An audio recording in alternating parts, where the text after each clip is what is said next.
책보다 책 이야기에 진심인 사람들이 모였습니다. 책을 읽고 이야기를 나누다 결국 책에 잡힌 독서 모임장들이 나누는 책 이야기. 독서 모임장들 책 잡힌 사이 시작합니다. 안녕하세요. 평일에는 브랜드 컨설턴트, 주말에는 독서 모임장으로 활동하는 캡선생입니다. 안녕하세요. 책으로 세상의 실마리를 발견하는 세실입니다. 안녕하세요. 그냥 나혜입니다. 네, 오늘의 책은 아마 모두가 한 번쯤 들어봤을 법한 헤르만 헤세의 데미안입니다. 책을 읽지 않았더라도 이 유명한 문장은 한번 들어보셨을 것 같은데요. 한번 읽어드리겠습니다. 새는 알에서 나오려고 투쟁한다. 알은 세계이다. 태어나려는 자는 하나의 세계를 깨트려야 한다. 새는 신에게로 날아간다. 신의 이름은 아브락사스. 저도 오랜만에 이 책을 다시 읽었는데 나이가 들어서 그런지 몰라도 예전과 좀 다르게 다가오더라고요. 줄거리는 비교적 간단합니다. 안정적인 중산층 가정에서 자란 주인공 싱클레어는 청소년기 특유의 혼란 속에서 나쁜 친구라고 볼 수 있는 크로모와 얽히게 됩니다. 크로모에게 약점을 잡혀 괴롭힘을 당하던 중 어느 날 데미안이라는 전학생을 만나면서 상황이 전환되죠. 데미안은 말투나 사고방식, 태도까지 모두 학생 같지 않은 좀 의젓한 어른 같은 인물인데요. 묘하게 매혹적인 악마 같은 분위기를 풍기기도 하죠. 그는 세상의 상식을 벗어나 세상을 바라보는 인물인데 싱클레어는 점점 더 이 친구에게 매료되고 선과 악이 뚜렷하던 기존의 세계관에서 벗어나 선악이 흐릿한 새로운 세계로 사고의 폭을 넓혀갑니다. 저는 이 책을 읽으면서 철학자 프리드리 니체가 떠올랐는데요. 그 알을 깨고 나오는 투쟁은 니체가 말한 초인의 이미지와 좀 겹쳐 보였고 데미안이 해석한 카인과 아벨 이야기도 니체의 노예 도덕 이 비판과 닮아 있는데요. 설명드리자면 강한 자를 죄악시하고 약자를 미화하는 기존 도덕을 니체는 거세게 비판했는데 데미안이 세상의 통념을 낯설게 뒤집는 방식도 이와 닮아 있다고 느껴졌습니다. 그래서 책엔 되게 다양한 상징과 은유가 있어서 다채로운 해석이 가능한데 저희가 이제 방송 전에 만나서 얘기를 나누면서도 나이님도 그런 여러 가지 해석을 말씀해 주셨더라고요. 그래서 두 분은 좀 어떻게 읽으셨는지 나이님 먼저 말씀해 주시겠어요? 사실 저는 이 책에 대해 제목은 되게 많이 들어봤어요. 그리고 이게 고등학생 필독인가 대학생 필독 도서더라고요. 근데 저는 거의 고전은 안 읽어가지고 이번을 계기로 처음 읽어봤는데 한 번 읽어서는 완전한 이해가 되기는 좀 저에게는 어려웠어요. 그래서 그 데미안, 그 싱클레어 주인공이 데미안을 만나면서 많이 변화가 되잖아요, 삶이. 네. 근데 그 삶의 과정, 그 변화되는 과정은 사실 잘 이해가 되진 않았지만 그의 결론은 되게 공감이 많이 갔거든요. 그래서 전 이 데미안에 대해서 이해가 안 되는 점을 두 분께 여쭤보려고. 그러면 결론은 이해가 된다고 했는데 네. 나혜님이 본 결론은 어떤 의미였어요? 제가 본 결론이요. 저는 이 데미안이 사실 읽으면서 이 실존 인물이 아니라 그냥 내 그 싱클레어 본인의 있는 다른 자아가 아니었을까? 그래서 그 자아가 그러니까 스스로에게 이제 너 이렇게 해서 깨우쳐야 돼라고 계속 얘기해주는 그 목소리를 데미안이라고 생각을 했어요. 그래서 결국에 그러니까 내가 변할 수 있는 건 내 스스로의 그런 내 안에 있는 목소리가 아닐까 하는 생각이 들었어요. 맞아요. 이 데미안 책 마지막 부분 종말의 시작이라는 챕터에 보면은 이제 전쟁에서 부상당한 성인 싱클레어가 이게 현실인지 꿈인지는 모르겠는데 데미안을 보거든요. 그리고 아침에 일어났는데 데미안이 없어요. 그리고 이제 그런 문구가 이제 나옵니다. 나의 친구이자 인도자인 그와 닮은 자신의 모습을 발견한다. 라는 문구가 나오는데 그 문구를 보면서 결국에는 이게 본인 자신 안에 있는 본인이 추구하는 자기 자신일 수도 있겠다라는 생각이 들었습니다. 저도 그 말씀하신 거 들으면서 갑자기 떠올랐는데 그 소크라테스가 내면의 목소리를 다이몬이라고 불렀거든요. 근데 발음이 되게 비슷하잖아요. 그러게요. 이게 물론 이게 우리나라 기준으로 비슷하다고 느낄 수도 있지만 근데 이제 소크라테스도 다이몬 내면의 목소리가 뭐뭐 하지 마라라는 거를 지켜왔고 그게 어떻게 보면 본인이 말한 철학을 지켜가는 과정이기도 했는데 그렇게 해석하면 어떻게 보면 데미안이라는 게 말씀하신 대로 싱클레어의 내면의 목소리인데 그게 밖으로 투영돼서 하나의 인물로 형성된 걸 수도 있고 그러다 보면 이제 본인이 이상적으로 생각하는 모습이 구현된 일종의 환상일 수도 있겠네요. 자기가 성장할 수 있는. 맞아요. 아니면 데미안이 싱클레어에게 엄청난 귀인이구나. 귀인일 수도 있겠구나 하는. 맞아요. 저는 이제 읽으면서, 그러니까 이게 다시 이제 책의 초입부라고 우리가 생각을 했을 때, 누구한테까지라고 하긴 좀 그런가? 크로머랑 데미안 같은 존재가 우리도 있었을 것 같다는 생각이 맞아요. 들었어요. 맞아요. 네. 그래서 저는 이제 읽으면서 그 알을 깨고 나오는 거, 내가 아주 편안한 알 속에 있다가 알을 깨고 나올 때는 데미안 같은 인물도 되게 중요하겠지만 크로머 같은 인물도 되게 중요한 역할을 할 것 같아요. 그러네요. 그래서 저는 약간 그러니까 얼핏 봤을 때 선과 악처럼 느껴지지만 사실 그 데미안 안에 보면은 크로머에 대한 이야기를 서술할 때 되게 달콤한 꿈 같다는 표현을 썼거든요. 아름다운 달콤한 꿈 같다는 표현을 썼는데 마냥 크로머를 엄청 혐오하지는 않고 나름대로 어떤 부분에 있어서 동경을 좀 했던 것 같아요. 이를테면 약간 우리 학교 일진인데 악을 막 저지르는 것 같지만 내 안에 깊은 곳에서는 저 사람에 대한 어떤 동경이 있는 느낌처럼 그리고 이제 또 데미안 같이 뭐 그냥 쉽게 젊은 꼰대 같은 애가 있어서 되게 올바른 말을 막 하는데 묘하게 그 카인 얘기할 때는 맞아요. 또 그런 통념을 뒤집으면서 좀 악마 같은 그런 뉘앙스를 풍기기도 한단 말이죠. 근데 그 악마 같은 뉘앙스를 풍기는 걸 안 것도 저희는 싱클레어의 시선으로 보면서 이 싱클레어가 저는 크로머랑 데미안을 아주 선악으로 나누지 않았구나라는 생각이 들었어요. 그래서 여러분한테는 그런 크로머 같은 인물이 있었는지 데미안 같은 인물은 또 누가 있었는지 이런 것들이 좀 궁금했습니다. 되게 좋은 해석이네요. 그러니까 어떻게 보면 우리가 성장한다는 거는 시련이 필요하잖아요.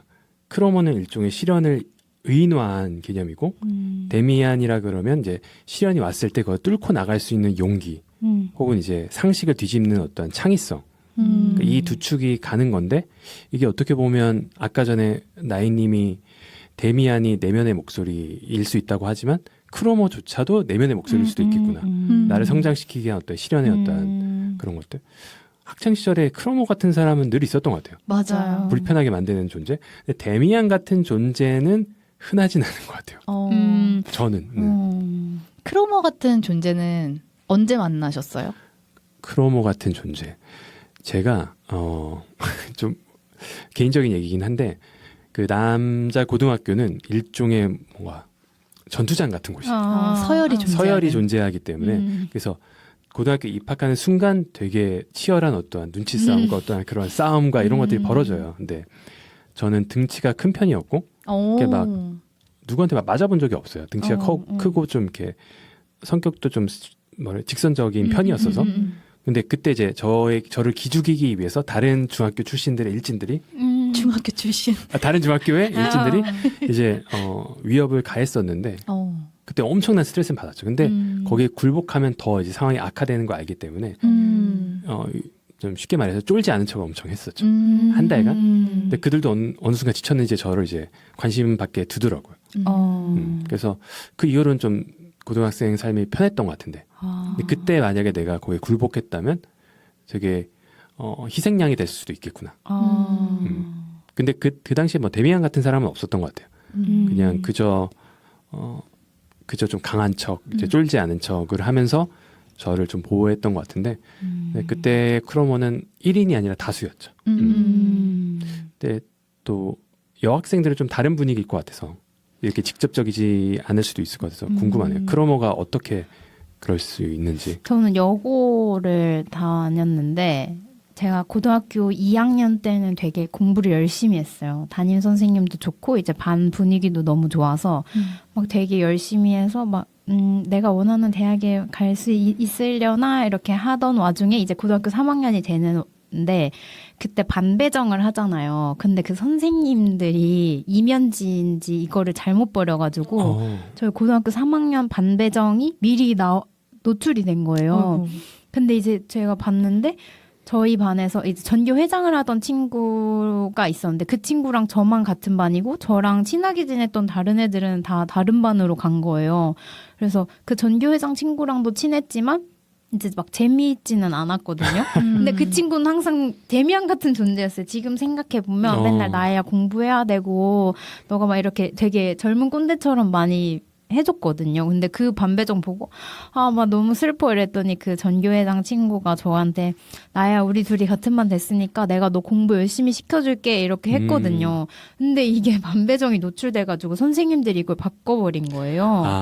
그래서 이제 저랑 유희를 같이 했던 친구들이 저랑 같은 반이 되고 그 친구는 다른 반으로 떨어져서 저는 이제 크로머 그렇게 나쁜 친구들은 아니었지만 제가 공부에 더 이상 집중할 수 없게 된 그런 계기였던 것 같아요. 진짜 인생이 어떻게 될지 모르겠는 게 그 한순간에 무언가로 인해서 바뀐 거잖아요. 네. 물론 이제 다른 우주에서는 나혜님이 그 전교회장과 그쵸. 어울리면서 엄청나게 공부를 더 그쵸, 잘해지는 그쵸. 우주가 펼쳐지고 있을 것 같긴 한데 그래서 재밌네요. 네, 운명이 참 재밌다. 세실님은 뭐 크로모, 데미안 둘 다 있었나요? 저도 일단 첫 번째로 봤을 때 크로머 같은 존재는 확 떠올랐어요. 그렇죠.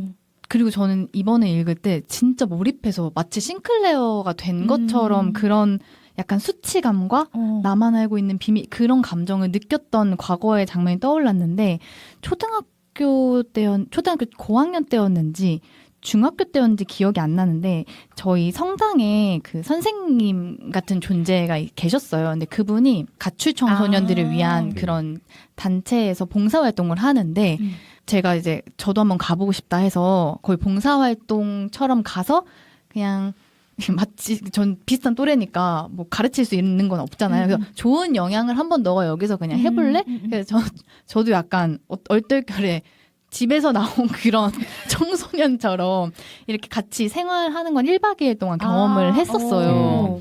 거기 안에 있던 프로그램이 끝날 때마다 세션이 끝날 때마다 흡연 환자 친구들한테 담배를 나눠주는 시간이 있었는데 그러니까 거기는 강압적으로 막지 않고 담배를 그냥 해주고 잘 처리하는 식으로 교육을 하시더라고요.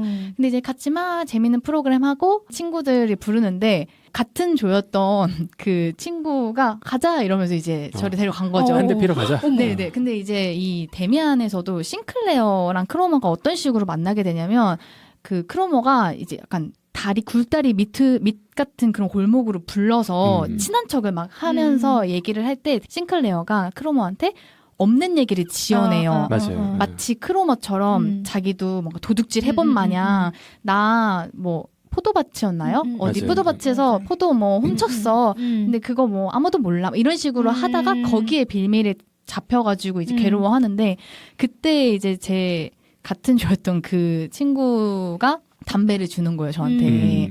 근데 그런 싱클레어 같은 그런 것들이 발동해서 이러면서 이제 고마워 이러면서 제가 받았는데 이걸 한 번도 들어본 적이 없으니까 되게 우스꽝스럽게 이제 쥔 거죠. 그래서 그때 들통이 났어요. 너 한 번도 안 펴봤지? 그때 제 얼굴이 새빨개지면서 아니야 오랜만에 쥐어서 그런 거야 뭐 이런 식으로 되게 얼굴이 빨개졌던 경험이 있었는데 그 경험을 제가 한 5년 동안 혼자 알고 있으면서 되게 고통받았었거든요. 그 거짓말을 걸렸다는 그 고통인가요? 뭐죠? 일단 그 친구 앞에서 되게 쑥스러웠던 거를 차치하고 내가 그 담배를 마치 흡연자인 것 마냥 한번 그래도 쥐긴 쥔 거잖아요. 그 쥔 경험이 되게 부모님한테 죄송스럽고 되게 죄악스럽고 저를 같이 데려갔던 그 성당 선생님한테도 그 얘기를 아예 못했어요. 혼자 괴로워했었거든요. 그래서 그때 그 장면이 이 책을 보면서 생각이 나서 내가 되게 알게 모르게 그 친구의 어떤 뭐라고 해야 되나 걸크러쉬라고 해야 되나 그런 센 캐를 동경하지 않았나? 라는 생각이 들었습니다. 저도 비슷한 경험이 있는데 제가 초중고가 다 비슷한 지역이라서 어렸을 때부터 친구들이 이제 중학교 친구까지 거의 다 갔어요. 근데 그러다 보니까 그중 뭐 몇몇은 이렇게 다르잖아요. 어떤 친구들 공부를 열심히 하는 쪽으로 가고 몇몇 친구는 일탈을 하고 근데 어느 순간에 제가 일탈하는 친구들이 제 주변에 많았는데 그냥 자연스럽게 화장실을 가면 저 빼고 다 담배를 피는 거예요. 근데 그때 어떤 생각이 들었냐면 당연히 저를 제외한 모두가 담배를 피니까 제가 그 안에 못 들어간다는 생각이 들더라고요. 그 그룹에.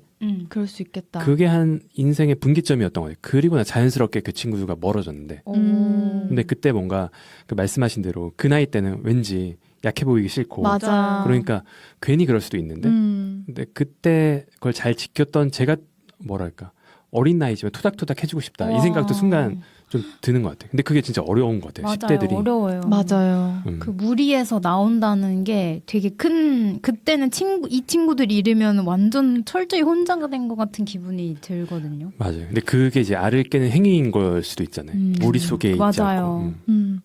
그쵸. 그래서 그 불편한 감정은 아마도 저랑 결이 맞지 않아서 느껴지는 불편한 감정이었을 테지만 그 사이에서 고통받았던 것도 다 나의 어떤 알을 깨기 위한 자양분이었겠거니 이런 생각이 들었습니다. 전 되게 재밌던 표현이 살면서 그런 얘기를 가끔 듣잖아요. 예를 들면 세상에 너무나도 착하게 살던 분이 불운에 휩싸이거나 아니면 악인이라고 여겨지는 사람이 훨씬 더 잘 살고 나면 뭐 신은 없다. 그리고 신이 있다면 왜 이렇게 나쁜 일이 벌어지냐. 약간 이런 얘기를 많이 하는데 이 책에서도 그런 유의 이야기가 나오는 것 같아요. 그래서 아브락사스가 신은 신인데 신이면서 사탄이라는 거죠. 이 나쁜 것까지 다 포함하는 신. 그러다 보니까 싱클레어 입장에서는 혼란스러운 거죠. 내가 아는 신은 좋은 것만 갖고 있고 착한 일만 하는 그런 선의 신인데 신이 있다면 신은 이 악까지 포함하는 신인 건지 아니면 우리가 고정관념 갖고 있듯이 신은 선한 것만 갖고 있는 존재인 건지. 저는 그 질문을 받으니까 그 구절이 떠올라요. 이거 되게 많이 들어봤을 구절인데 신은 우리한테 선물을 준다. 근데 그 포장지가 고통이고 그 고통을 얼마나 감수한지에 비례해서 그 안에 내용물이 들어있다. 그래서 그 관점으로 보면은 신은 그렇게 불편한 것도 줄 수 있다가 제가 느끼는 생각이고 또 저희가 자주 얘기하는 좋아하는 말 있잖아요. 오히려 좋아. 그래서 그런 것도 다 이유가 있지 않을까라는 관점에서 보면은 이런 복합적인 당장은 불편해 보이고 고통스러운 것도 어떤 신이라고 할 수 있지 않을까라는 생각이 듭니다. 저도 이 생각을 어렸을 때 되게 자주 했던 것 같은데 그러니까 뉴스를 보거나 뭐 소식을 접하다 보면 어떻게 저런 일이 벌어지지? 세상에 이런 일들이 종종 일어나잖아요. 근데 뭐 그 모든 개별적인 사건을 차치하고 예를 들면 선과 악을 나눴을 때 악이 뭘까 하면 대부분이 타인에게, 그러니까 다른 존재에게 피해를 끼치는 거 악으로 좀 생각하는 것 같아요. 근데 또 아이러니하게도 우리가 살아가기 위해서는 타인의 에너지를 흡수해야지만 우리는 살아가잖아요. 음식이 됐던 모든 게 이제 우리가 에너지가 아니고 어떤 우리가 아닌 존재를 희생시켜서 우리를 유지하는 거잖아요. 그래서 종교에서는 인간이 가장 높은 존재이기 때문에 그걸 이제 허락하는 경향성이 있는 거고, 근데 그거를 제외한다고 치면 결국에 생존이라는 거는 어떠한 다른 존재를 희생시켜서 살아가는 어떤 그런 굴레고, 이걸 넓게 보자면 우리가 악이라고 생각했던 그런 다른 존재에게 피해를 주는 행위이지 않나? 그렇기 때문에 저는 어느 순간부터 물론 저희가 사회가 정한 규칙을 따라야 되고 그게 이제 선과 악을 기준으로 잡았지만 되게 쉽게 말할 수 있는 건 아니겠구나. 또 누군가한테 선한 사람이 그 같은 행위가 타인에게 또 악한 행위로 보일 수 있는 경우가 있더라고요. 맞아. 상대적이죠 모든 건. 사회생활을 하니까 느끼는 것 같아요. 전부 맞아. 너무 복잡하잖아요. 그래서 그 아브락사스라는 개념이 저는 우리가 생각하는 선과 악이라는 게 어떻게 보면 인간의 좀 얄팍한 지식으로 구획을 한 것 같고, 우리의 이 구획을 제외한다 그러면 세상에 존재하는 모든 게 신의 영역에 포함된 걸 수 있겠구나. 좀 그래서 저는 데미안이 읽으면서 좀 어려웠고 좋았던 것 같아요. 그러니까 헤르만 헤세의 다른 유명한 작품은 시다르타잖아요. 그 작품을 이제 불교적 세계관에서 얘기를 하자면 여기는 또 기독교적 세계관에서 얘기를 하는데, 맞아요. 근데 결국 말하고자 하는 거는 전 이런 경계를 지우는 작업이 좀 느껴졌던 것 같아요. 우리가 선하다 악하다라는 그 기준점을 지우고 좋다 나쁘다도 기준점을 지우고, 그래서 아까 초반에 말씀하신 것처럼 어떻게 보면 단선적으로 보면 크롬은 나쁜 놈으로 볼 수 있지만 결국에 싱클레어가 성장하기 위해서는 필수적인 사람이었던 거잖아요. 그렇죠. 그러니까 데미안의 목소리도 들려오고. 그렇죠. 그래서 그러면 이걸 얘기하고자 함이었나 싶었던 것 같아요. 그래서 나인님이 약간 이런 게 헷갈렸다고 하신 게 맞아요.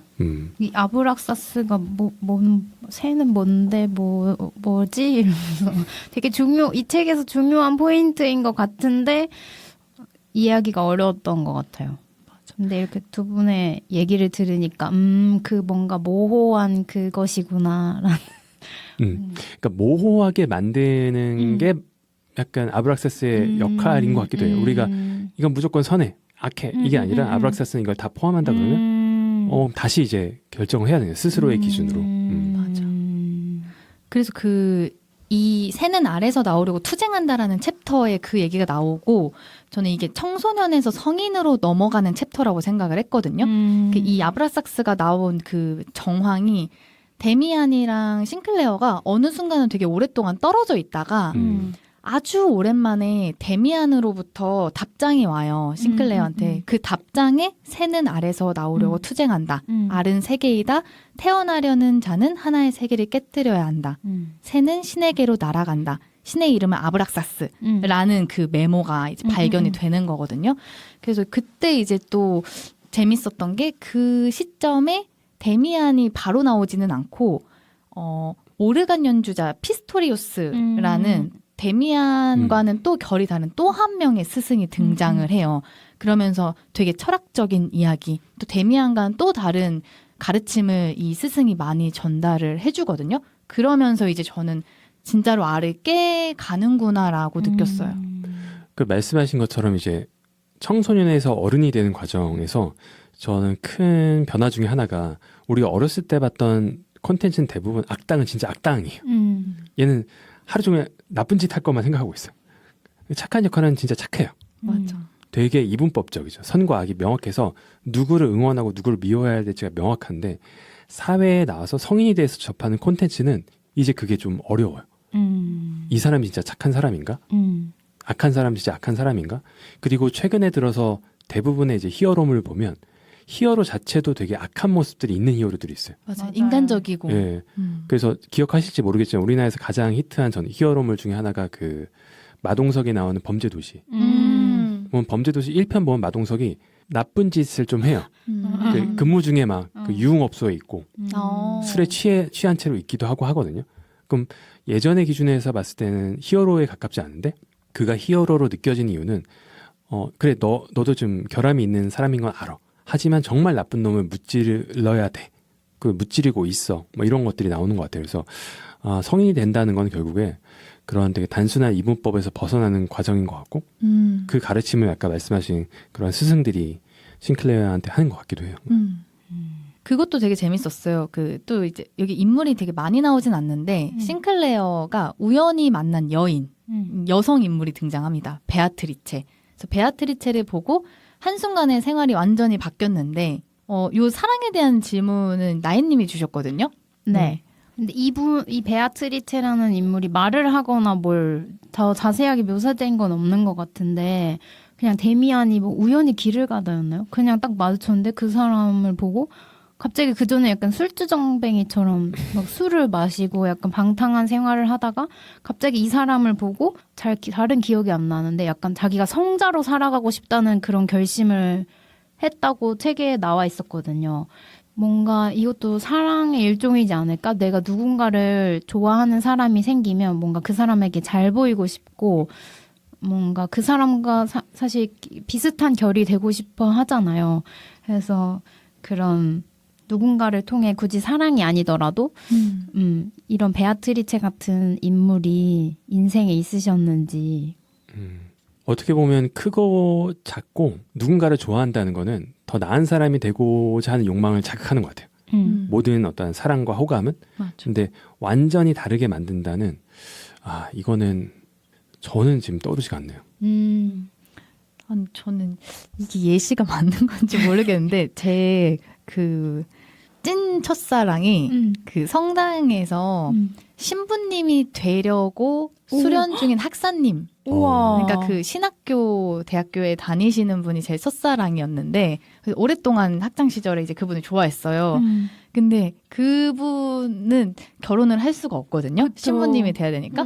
그래서 저는 베아트리치를 보면서 저는 그때 당시예요. 저는 지금 결혼했지만 난 수녀가 돼야겠다. 자기 객관화가 전혀 되지 않거나 수녀가 돼야겠구나 라고 생각했는데 아무튼 그런 느낌이었나 싶었어요. 근데 그런 건 있는 것 같아요. 뭔가 사랑하는 사람을 보고 더 나은 사람이 되어야겠다. 뭐 결혼하면 훨씬 더 커지죠. 근데 그걸 제외하고 동성을 보고 조금 바뀌는 경우는 좀 있는 것 같아요. 오, 정말요. 예를 들면 제가 초등학교 장래희망을 개그맨이라고 썼거든요. 진짜요? 근데 그 당시에 자기 객관화가 전혀 안 돼 있으신. 개그맨이라고 썼는데 그 이유가 제가 웃기다는 개념보다는 그 당시에 제가 제일 좋아했던 연예인이 나이가 좀 나올 것 같은데 그때 제 또래들이 제일 좋아했던 연예인은 심영래였어요. 저런. 그 당시에 우레메라든지 영구와 땡칠이 뭐 이런 계열로 그래서 저 사람 보니까 그게 되고 싶고 그리고 뭐 초등학교 고학년 때는 야구를 그때 좋아했거든요. 야구를 보니까 야구 선수가 되고 싶고 그러니까 그런 것처럼 뭔가 동경하는 대상을 보면 그 삶의 경로에 대해서 한번 이렇게 바뀌는 것 같은데 그게 좋은 건지 나쁜 건지 모르겠는데 어느 순간 없어지는 것 같아요. 동경이라는 마음이 좀 없어지는 것 같고 그러니까 존중하고 리스펙트는 하지만 뭔가 이렇게 동경의 대상은 사라지는 것 같아서 근데 청소년기에는 그런 사람이 있지 않나 싶긴 해요. 그러게요. 맞아요. 전 여고라서 그런지 이렇게 뭔가 이 삶이 바뀌진 않았지만 좋아하는 선생님이 있으니까 그 과목을 되게 열심히 했어요. 근데 가장 중요한 건 이게 필수 과목이 아니었다는 거. 뭐였어요? 제가 문과였거든요. 근데 그 쌤이 화학 독서라고 그러니까 뭐 과학에도 들어가지 않는 그런 수업이었는데 쓸데없이 A뿔을 받았어요. 국영수 선생님 좋아했어요. 그러니까요. 국영수 선생님들은 다 나이가 많으셔가지고 좋아하지 못하였습니다. 너무 아프네. 근데 그런 것도 보면 삶이 진짜 운인 게 내가 누굴 좋아하냐에 따라서 영향이 바뀌는데 맞아요. 근데 국영수 선생님이 다 내 이상형 3명이 딱 나타났어. 와, 그러면 이제 삶이 또 달라지는 진짜 거잖아요. 열심히 했을 텐데. 그러니까 이제 대형 메가스터디 이런 데서 예쁜 사람, 맞아요. 잘생긴 사람, 발성 좋은 사람들을 진짜. 많이 데리고 오는 것 같아. 그렇죠. 그러니까 그러니까 그것도 비슷한 감정이잖아요. 누군가를 좋아했을 때 더 나은 사람이 되고 싶은데 그 더 낫다는 게 그 사람이 봤을 때 나은 사람이라면 그 사람의 전문 영역에서 좀 잘하고 싶은 거잖아요. 맞아요. 그러면 그러네요. 저는 그것도 좀 궁금한데 이 책에서도 이제 뭐 강렬하게 원하면 이루어진다는 계열의 얘기가 나오면 다들 그런 경험이 있으신지. 근데 저는 사실 이게 되게 있는 사람이긴 하거든요. 강렬하게 원하는 경험. 그러니까 이거에 대해서 되게 많은 얘기가 오가는 것 같아요. 한때 뭐 엄청 유명했던 시크릿이라는 책을 보면 끌어당김의 법칙. 근데 누구는 그거 헛소리다. 뭐 말도 안 되는 얘기다. 그런데 저는 이걸 좀 믿는 편이거든요. 이걸 믿는 사람들이 연예인들도 꽤 있는 것 같아요. 그 BY는 이걸 완전 신봉하는 사람인 것 같고 GD도 최근에 인터뷰에서 이런 비슷한 얘기를 했던 것 같고 박재범도 이 얘기를 자주 하거든요. 그거 되게 강렬하게 원하고 그것을 머릿속으로 그려내면 이루어진다. 근데 저도 이걸 되게 믿는 편이라서 세실님도 믿으시는 것 같고 나인님은 혹시 믿으세요? 저는 강렬하게 원한다고만 해서 이루어지는 건 아니잖아요. 어쨌든 이 원하는 마음을 가지고 행동을 해야 이루어진다는 얘기잖아요.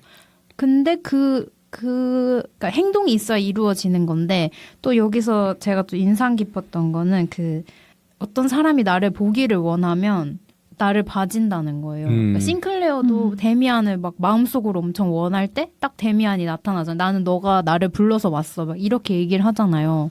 그래서 그걸 보면서 원한다고 오나? 근데 저는 이거 비슷하지 않을 수도 있는데 제가 최근에 봤던 재미있는 연구 결과가 뭐가 있냐면 지금 말씀하신 게 내가 원하고 행동하면 오게 만드는 건 이해되는데 네, 그건 그냥 이해가 원하는 그 자체로 맞아요. 온다는 게 이해가 안 되신다는 네. 거잖아요. 그럼 그 말인즉슨 그 어떠한 비언어적인 걸로 이제 끌어당김을 하는 건데 제가 봤던 연구가 뭐가 있었냐면 그 운동을 해서 땀을 흘리는 그 집단과 집단의 땀을 채취하고 그리고 뭐 스카이다이빙을 했을 때 그때 그 긴장? 공포, 두려움, 긴장으로 인해서 땀을 흘리는 사람들의 땀을 채취했대요. 그 다음에 이제 그 MRI에 들어가는 그 사람에게 이제 각 땀의 냄새를 맡게 했대요. 오, 진짜. 근데 같은 땀인데도 불구하고 그 스카이다이빙 같이 무서운 활동, 긴장되는 활동을 해서 나온 땀을 맡았을 때 그때만 편도체가 활성화될 때, 편도체라는 거 공포 상황이라든지 이럴 때 좀 크게 작동하는 건데 그 공포가 어떻게 보면 전염이 되는 거죠. 그 냄새만으로도. 그러니까 운동할 때의 땀과 스카이다이빙의 땀이 우리가 봤을 때 그냥 둘 다 땀인데 근데 그걸 인지를 하는 거죠. 타인이. 이게 과학적이라는 게 더 놀라운 거. 물론 뭔가 우리가 말을 해야지만 상대방이 알 수 있다고 하지만 가끔 이심전심이 되잖아요. 이게 어떠한 과학적 원리인지 모르겠지만 근데 그러한 비언어적인 무언가가 작동을 할 수도 있겠구나. 그런 생각이 들더라고요. 땀 냄새라든지 뭐 기타 등등 뭐 자세 표정인 건 당연하지만 맞아. 강렬하게 원하는 것. 저는 말씀하신 대로 믿는 편이어가지고 요즘에는 다른 사람들은 뭘 욕망하는지 일단 되게 궁금하고 저 자신은 뭘 욕망하지? 내가 진짜 욕망하는 게 뭐지? 그게 돈일까? 아니면은 돈을 수단으로 뭐 다른 것을 원하는 걸까? 그럼 그거의 실체는 뭘까? 그래서 이런 것들에 되게 관심이 많거든요. 관심이 많은 이유는 강렬하게 원하면 된다는 믿음이 있으니까 잘 욕망해야 된다는 생각이 있어요. 내가 정말 원하는 것에 딱 뭐라고 해야 되죠? 총을 겨눈다고 하면 스나이퍼가 초점을 잘 맞춰서 여기저기 이제 원하는 게 많으면 분산되니까 시선이 그런 생각을 많이 하는 것 같습니다. 그래서 저는 이 데미안에서도 유명한 구절인 내 속에서 솟아나오려는 것 바로 그것을 나는 살아보려고 했다. 그러기가 왜 그토록 어려웠을까? 라는 이 문구가 확 와닿았는데 내 안에서 진짜 솟아나오려는 게 뭘까? 지금 매스컴에서 유튜브에서 말해서 내가 원한다고 착각하는 건지 진짜 원하는 건지 맞아. 진짜 원하는 게 뭘까? 거기에 초점 맞춰서 내 알을 깨고 싶다라는 생각을 책을 읽으면서 많이 한 것 같아요. 근데 그걸 알기가 정말 어려운 것 같아요. 우리는 기본적으로 사회가 규정하는 좋은 것과 나쁜 것, 그 추구해야 될 것과 추구하면 안 되는 것에 대한 교육을 끊임없이 받아오잖아요. 그러다 보니까 그게 마냥 좋은 것 같고 그 제가 곧 출간된 책에도 그 얘기를 썼는데 저는 어렸을 때 그 아메리카노를 왜 먹는지 몰랐고 그리고 베이글을 왜 먹는지 몰랐어요. 네. 그래서 아예 시도조차 안 했어요. 늘 단 음료 먹더라도 좀 시럽이 많이 들어간 그런 커피를 마시고 베이글보다는 좀 단 케이크들을 많이 먹었는데 어느 순간 제가 그 아메리카노만 마시고 베이글만 먹는 저를 발견한 거예요. 근데 그거는 되게 우연한 기회였어요. 난 이거 싫어라고 했는데 누군가가 먹어봐 맛있어. 이것도 맛있는 거 맛있어. 근데 먹어봤는데 맛있는 거예요. 그러니까 나는 이걸 맛 없다고 느낀다고 생각했는데 먹어보니까 맛있는 거예요. 근데 삶에서 이런 게 생각보다 많겠구나. 그래서 역으로 저는 나다움을 추구하고자 하면 오히려 가장 나답지 않은 활동을 많이 해야 된다고 봐요. 너무 왜냐면- 공감합니다. 왜냐하면 나다움이라는 거 어떻게 보면 학습된 무언가를 추종하는 걸 수도 있거든요. 그렇기 때문에 가장 나답지 않은 활동을 했을 때 이건 진짜 별로구나라고 느낄 수도 있고 아니면 이거 생각보다 좋은데? 그러면서 진짜 나다움을 찾아가는 것 같아요. 이를테면 싱클레어처럼 크로머랑 얘기하면서 거짓말도 해보고 그쵸. 데미안이랑 좀 위험한 것 같은 대화, 카인에 대한 그런 얘기도 해보고 이런 활동을 하면서 나에 대해서 잘 알 수 있다. 맞는 것 같습니다. 뭐랄까 나다움을 많이 얘기하는 시대에 저는 좀 우려하는 점은 나다움을 잘못 인식할 확률이 되게 높을 것 같아요. 기존에 해왔던 무언가를 나다움으로 인식하거나 아니면 그냥 편한 상태를 나다움으로 생각할 수도 있는 것 같거든요. 그냥 알 그 자체에 있는 것. 그쵸. 왜냐하면 러닝 같은 경우도 처음에 되게 불편하거든요. 시작할 때. 하기 싫고. 근데 중독된 사람들 보면 너무 좋아하고 그게 나다움이라 생각을 해요. 근데 나다움을 찾는 게 마냥 편한 상태를 찾아가는 거라기보다는 결국에 나한테 맞는 무언가인 거잖아요. 근데 그러기 위해서는 불편한 지점이 분명히 존재하는데 그 불편한 지점에서 이건 나답지 않은 거야 라고 포기할 수가 있단 말이죠. 그래서 저는 그래서 역으로 가장 나답지 않은 활동을 주기적으로 해보면서 그리고 그 불편한 지점을 어느 정도 견뎌가면서 나다움을 찾는 게 중요한 것 같고 그게 데미안이랑 결이 좀 맞는 것 같아요. 되게 좋은 포인트인 것 같아요. 그래서 나답지 않은 것이 진짜 너무 허무맹랑한 거라면 행동하기 어려우니까 조금이라도 관심이 가는 거. 음. 크로머가 싫지만 궁금은 했을 것 같거든요. 그렇죠. 데미안이 낯설지만 궁금했으니까 눈길이 갔을 거고 그런 좀 호기심이 가는 걸 하다 보면 좀 나다운 것을 알 수 있지 않을까 이런 생각을 해봤습니다. 책 잡힌 사이, 네, 오늘은 헤르만 헤세의 데미안으로 이야기를 나눠보았는데요. 오늘 대화는 들으면서 3가지 질문으로 요약해봤습니다. 첫째, 나의 크로머는? 둘째, 나의 데미안은? 셋째, 내 안에서 솟아나오려는 것, 나의 욕망은? 이 3가지 질문으로 정리를 해보겠습니다. 오늘도 들어주셔서 고맙습니다. 네, 랜선 멤버분들이 남겨주신 청취자 리뷰 시간입니다. 먼저 스포티파이에 남겨주신 댓글을 소개를 해볼 텐데요. 나혜님 혹시 읽어주실 수 있으신가요? 네, 유진님이 남겨주셨습니다. 에피소드 이번엔 될지도 몰라 매주 로또를 사는 당신에게에 남겨주신 글인데요. 14분 30초에 말씀하신 거에 공감하셨다고 하셨는데 21번째 에피소드 로또를 사는 당신에게 14분 30초 들어봤더니 멘탈이 안 좋을 때 소비를 많이 한다는 내용이더라고요. 그래서 유진님은 오늘도 제 멘탈을 단단하고 부드럽게 만들어주는 책잡사 감사합니다 라고 남겨주셨습니다. 오, 책잡사란 표현도 되게 재밌네요. 맞아요. 음. 줄여서 말씀해주시는 그리고 다음은 팟빵에 올라온 댓글인데요. 난해님이네요. 나혜님 아니시죠? 저도 나이님이 올리신 줄 알고 이거 누구야? 자, 나혜님의 먼 친척 난해님이 8월 23일에 남겨주신 댓글입니다. 중요한 걸 상기시켜주는 팟캐스트, 이 멘트 너무 좋아요. 산책하며 편안하게 들을 팟캐스트를 발견해서 너무 기쁘네요. 아, 저희도 산책 친구로 연결될 수 있어서 너무 기쁘고 특히나 뭐가 좋은지 이렇게 콕 집어서 표현을 해주시면 그 마음이 너무 고마운 것 같아요. 맞아요. 진짜. 그냥 막연히 좋다기보다는 당신의 무엇이 좋아. 맞아요. 다음은 후잉님이 남겨주셨습니다. 에피소드 23번째 꿈과 돈 2마리 토끼를 잡는 법에 남겨주셨는데요. 오늘도 잘 들었습니다. 캡 선생님 목소리까지 3분 목소리 고르게 잘 들리네요. 나혜님 편집 기술이 늘고 계신 걸까요? 빠른 피드백 반영 감사합니다. 라고 남겨주셨는데요. 유료를 쓰면 이렇게 좋아지는 것 같고요. 그리고 네, 그렇습니다. 유료 프로그램을 유료 처음 프로그램에, 써보셨대요. 네. 제가 돈을 좀 쓰고 있습니다. 네. 근데 후잉님 마음이 너무 고마운 게 이거 진짜 저희 멤버, 찐 멤버처럼 계속 이렇게 피드백을 맞아요. 주고 계셔가지고 너무너무 감사합니다. 음. 여러분의 메일을 받고 있습니다. 3readingreaders@gmail.com으로 책 잡힌 사이에 하고 싶은 이야기, 나누고 싶은 고민, 광고 문의를 자유롭게 보내주세요. 메일은 팟캐스트 공지사항에서도 확인할 수 있습니다. 그럼 저희는 다음 주에 연애 편지에 넣으면 좋을 시 특집으로 돌아오겠습니다. 다음 주 모임은 일요일입니다. 책 잡고 만나요.